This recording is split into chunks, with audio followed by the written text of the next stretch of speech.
C'était le 25 juin 2010. La première pierre de la villa Heringen était posée par André Wadlinger, président de la Société d'économie mixte locale de la ville de Romba et maître d'ouvrage du chantier.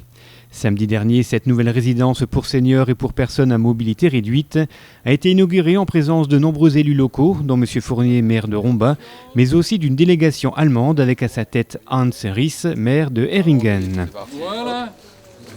Qui c'est qui veut un bout ?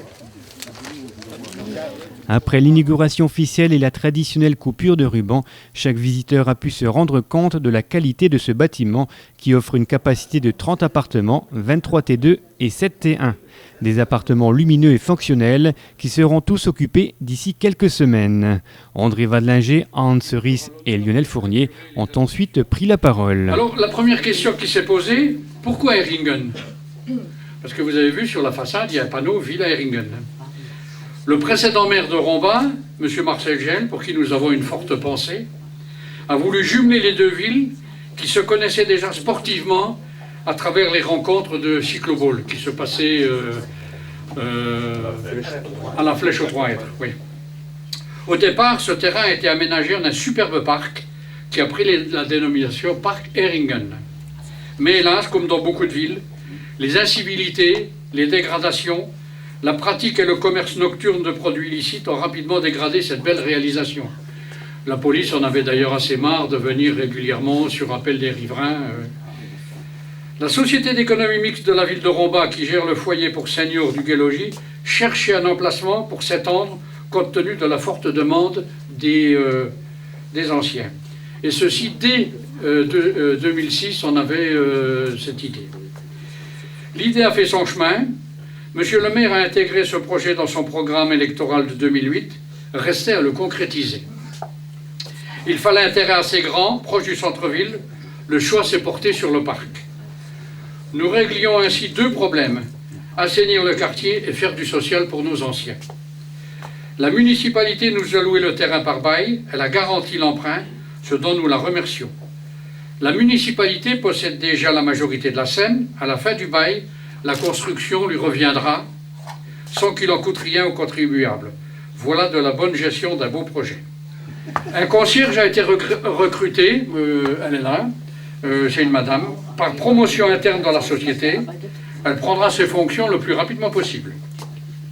Je dois reconnaître quand même que le bâtiment me paraît plus beau que sur la maquette. C'est pas une flatterie, c'est la réalité. Il reste à le remplir et à le faire vivre harmonieusement pour le bonheur de chacun. Je suis surtout très content que cette maison porte le nom de Heringen, la ville où je suis né. Et j'espère prendre ma revanche en réalisant la même chose à Heringen et de construire une villa qui portera le nom, cette fois, de Villa de Romba. Je trouve très bien que cette maison soit faite pour les seniors qui doivent rester au centre de la ville. Je voudrais tout d'abord avoir une pensée émue pour un de mes prédécesseurs, Marcel Gell.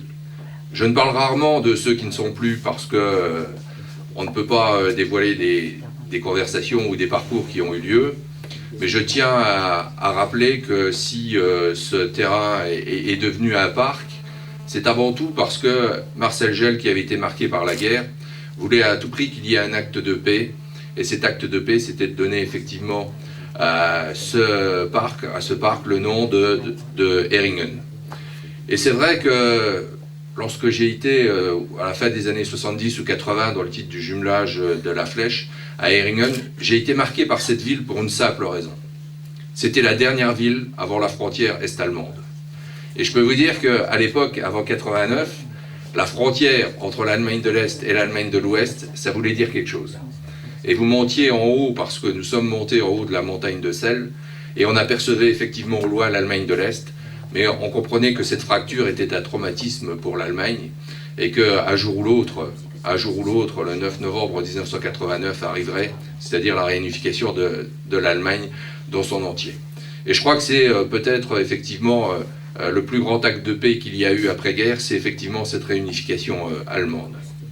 Donc moi je suis très fier d'être ici, non plus pour le parc que mon prédécesseur avait bâti, mais parce qu'il me semblait normal que pour la transition avec ce bâtiment, cet immeuble pour nos aînés, il y ait le nom de la Villa Ehringen. C'était tellement naturel que ça ne se discutait même pas.